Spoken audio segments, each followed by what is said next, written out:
Doctor हासिब animal treatment में आप सब दोस्तों को वेलकम। अगर आपके मुर्गे को इस तरह की सब्ज बिठे आ रही हैं, बीच में थोड़ी थोड़ी सी वाइट पेचेस भी आ रहे हैं, या सब्ज वाइट जो है मिल के कुछ पेचेस आ रहे हैं, तो इसका मतलब है कि आपके मुर्गे को रानी खेत की शिकायत हो गई है। और ये कभी कभार ऐसा भी होता है कि आपका मुर्गे को सिंपल बुखार होता है और वहाँ पे घास वगैरह खाता है, उस सूरत में भी आपके मुर्गे को इस तरह की बिट्ठों की शिकायत हो सकती है। तो इसलिए ये जानना ज़रूरी है। अब मज़ीद आप दोस्तों को इसके इलामात भी बताऊंगा और इसका इलाज भी बताऊंगा।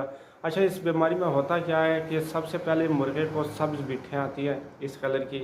उसके बाद क्या होता है कि कभी कभी वो यानी कि वाइट पेचेस भी करता है, और उसके बाद जो है वो बुखार में आ जाता है। और जब बुखार में आता है, इसके जो पर वगैरह होते हैं, इसके जो बाल होते हैं, वो थोड़े से ना कड़े हो जाते हैं, और वो जो है वो यानी कि तंगी महसूस करता है, ज़्यादा पानी पीने की तरफ जाने की कोशिश करता है। और इसके अलावा आहिस्ता आहिस्ता वो यानी कि सुस्त हो जाता है और पाँव से थोड़ा जो है ना मफलूज हो जाता है।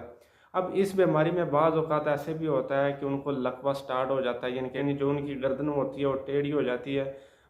टेढ़ेपन की वजह से बाज़ औक़ात इस तरह होता है कि मुर्गा जो है पीछे की तरफ आना यानी कि रिवर्स आना स्टार्ट हो जाता है।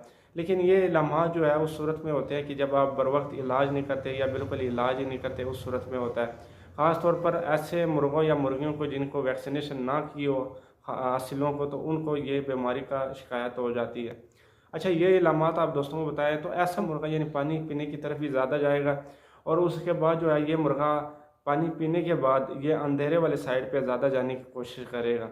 तो इसका जो है पोटा भी यानी कि बंद होगा, पोटा जो है हाजमा इसका सही नहीं होगा। रानीखेत में सबसे जो मेन रीज़न होता है, जो मेन निशानी होती है कि रानीखेत की बीमारी में जो है वो पोटा उसका सही काम नहीं करता, और इसमें जो है हल्का फुल्का नज़ला ज़ुकाम भी आ सकता है, और मुर्गा जो है वो हल्के फुल्के इस तरह सांस लेने भी शुरू हो जाते हैं। और ये जब मर्ज़ एंड पर पहुंच जाता है, जो भी चूज़ा हो या मुर्गा वो सारी इस तरह लटका के ऐसे ऐसे जिस तरह उसको फालिज का अटैक हो, सारी इस तरह करता है। जी तो प्यारे दोस्तों, ये जो इलामात आप दोस्तों को बताए हैं ये रानी खेत के बताए हैं कि इस तरीके से अगर आपके मुर्गे के साथ ये वाला काम होता है, वो अंधेरे वाले साइड पे जाना अच्छा महसूस करता है, और इसके अलावा इस मुर्गे को इस तरह की बिठे वगैरह आती है, वो सुस्त हो जाता है, बुखार उसको शुरू हो जाता है, तो आप समझ लीजिए कि आपके मुर्गे को रानी खेत स्टार्ट हो गया। जी तो प्यारे दोस्तों, अब इलाज की तरफ आते हैं। इसके लिए आप दोस्तों को चाहिए ये इनक्रोटेन इंजेक्शन, और इसके साथ डेक्सामेथासोन इंजेक्शन, और आपको चाहिए B12 इंजेक्शन, और इसके साथ आप दोस्तों ने एमी वाइटल हाई इंजेक्शन लेना है। तो आप दोस्तों ने लेनी है 1 cc वाली सिरिंज, अगर आपके 1 या 2 परिंदा है। अगर आपके परिंदे ज़्यादा हैं तो 1 cc वाली 3 या 4 सिरिंज आप दोस्त लेके आएँ, क्योंकि एक इंजेक्शन हो सकता है ख़राब हो जाए, या उसकी जो सिरिंज है, जो निडल है उसकी हो सकता है वो ख़राब हो जाए। तो इस सूरत में आप दूसरी सिरिंज जो है आप इस्तेमाल कर सकते हैं। अब आपको बताते हैं कि इंजेक्शन है किस तरीके से आप दोस्तों ने यूज़ करना है। दोस्तों, इनक्योटन आपने 0.2, इसके ऊपर ना 0.1 2 3 4 5 इस तरह लिखे होंगे, तो आप दोस्तों ने इनक्योटन, तो इसको आप दोस्तों ने 0.2 भरना है, और इसके साथ जो है डेक्सामेथासोन इसी सिरिंज में आपने 0.4 भर लेना है, और उसके बाद इंजेक्शन आता है B12 यानी B कम्प्लेक्स। तो दोस्तों, अगर मिसाल के तौर पे सर्दियों का मौसम है तो बाकी जितनी भी जगह बच जाए तो आपने ये सारा जो है वो B12 बीच में भर लेना है। अगर मिसाल के तौर पे गर्मियों का मौसम है तो दोस्तों आपने 0.1 जो है B12 आप दोस्तों ने भरना है, और ये सिरिंज अच्छे तरीके से हिला के इसमें स्पेस यानी कि जो बुलबुले होते हैं वो ख़त्म करके आप दोस्तों ने ये वाला इंजेक्शन जो है गोश्त में लगा लेना है, मुर्गे के चेस्ट वाली हड्डी के पास जो गोश्त होगा। याद रखें कि एक साइड आज अगर इस साइड पे लगाया है तो कल दूसरी साइड पे, फिर तीसरे दिन जो है फिर पहले वाले साइड पे जहाँ पे पहले दिन आप दोस्तों ने इंजेक्शन लगाया। फिर दोस्तों, अब ये इंजेक्शन किस टाइम पे आप दोस्तों ने लगाना है? दोस्तों, ये आप दोस्तों ने 3 दिन लगाना है, यानी दिन में 1 दफ़ा और 3 दिन में 3 दफ़ा। दोस्तों, ये इंजेक्शन जब शुरू करना है ये आपने सुबह के टाइम शुरू करना है या शाम के टाइम, यानी कि ठंडे टाइम आपने शुरू करना है। अरे दोस्तों, ये इंजेक्शन जो है जब भी आपने स्टार्ट करना है कोशिश करें कि ठंडे टाइम आप दोस्तों ने लगाना है, या सुबह के टाइम या शाम के टाइम, और दिन में एक ही दफ़ा आप दोस्तों ने लगाना है। तो दोस्तों, ये जो इंजेक्शन है, अगर मिसाल के तौर पे पहले दिन आप दोस्तों ने शाम के टाइम ये इंजेक्शन लगाया पहले दिन, दूसरे दिन आपने सुबह के टाइम लगाना 7 या 8 बजे, तीसरे दिन आपने फिर शाम को लगाना है। उसके बाद 4 डे पे दोबारा जो है आप दोस्तों ने ये वाला जो इंजेक्शन है आपने फिर सुबह को ये वाला इंजेक्शन लगा लेना है।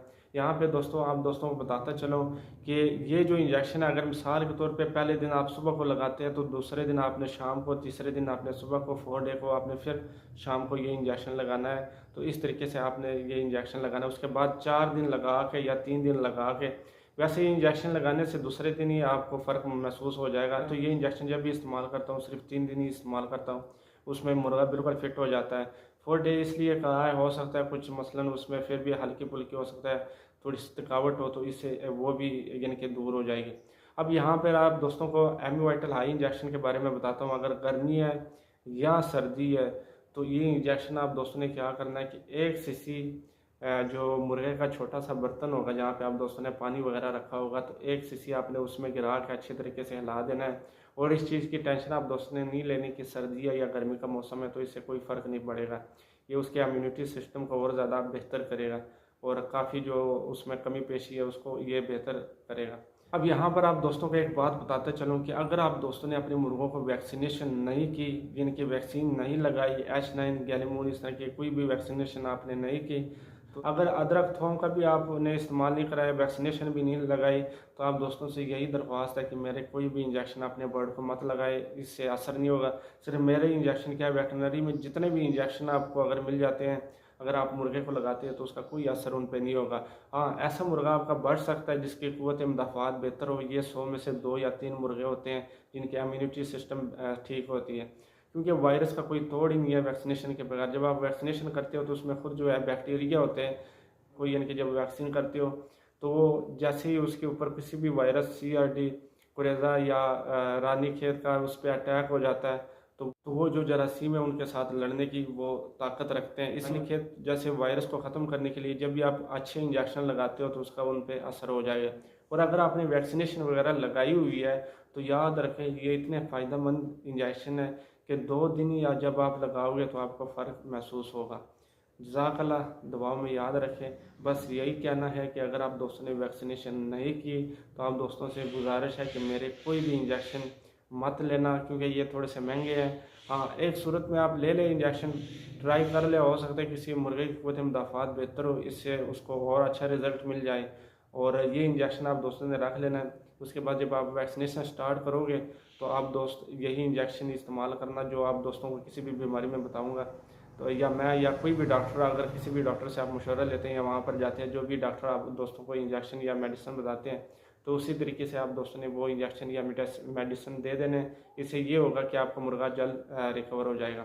तो मेरी कोशिश होती है जो भी मेरे इंजेक्शन या फार्मूला होता है, जो भी मैं आप दोस्तों को बताता हूँ, ये जो है 2 से 3 दिन के अंदर अंदर ये वर्क करना स्टार्ट कर देता है। एक दफ़ा आप दोस्तों को कहता हूँ कि वैक्सीनेशन लगाया करें। देखिए, आप परिंदों को इतने मुश्किल से पालते हैं, यानी कि 1 साल तक इंतज़ार करते हैं। वो छोटे जो चूज़े होते हैं वो बड़े हो जाते हैं और इसके बावजूद अगर आप वैक्सीनेशन नहीं लगाते तो आप उनके साथ ज़्यादती करते हैं, अपने साथ भी और उनके साथ भी। इस वजह से आप दोस्तों को यही रिकमेंड करूँगा, अगर आपने वैक्सीनेशन नहीं लगाई तो आने वाले कल जो भी आपके परिंदे होंगे उनको वैक्सीनेशन लगाएं।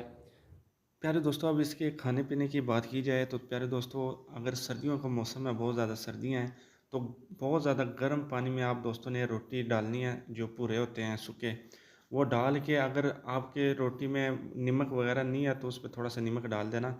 और उसी रोटी को जब थोड़ा सा यानी कि टेम्परेचर उसका दरमियाना हो जाए, बूंद यानी कि बहुत ज़्यादा गर्म ना हो, तो उस रोटी को निचोड़ कर वो रोटी आप दोस्तों ने अपने मुर्गों को खिलानी है। अगर गर्मियों का मौसम है तो नॉर्मल पानी में डाल के वो निचोड़ कर आप उनको खिला सकते हैं। प्यारे दोस्तों, यहाँ पर मैं एक ही बात करूँगा कि दोस्तों अपने मुर्गों के सेटअप का ख्याल रखा करें।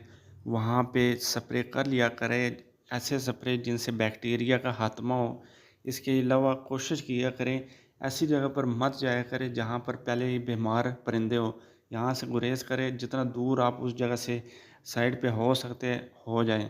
यहाँ पर एक और भी बात करूँगा, जिन भाइयों ने वैक्सीनेशन नहीं की है उनके लिए बहुत बुरी खबर है। 100 में से 1 या 2 मुर्गा बचेगा, लेकिन वो भी प्रॉपर इलाज के बायस, वो भी जिस मुर्गे की क़ुव्वत मुदाफ़ात बेहतर हो तो वही मुर्गा बढ़ सकता है। बाकी कोई मुर्गा, कोई मुर्गी उसकी नहीं बढ़ सकते। इसलिए वैक्सीन करना बहुत ज़रूरी है। जज़ाकल्लाह।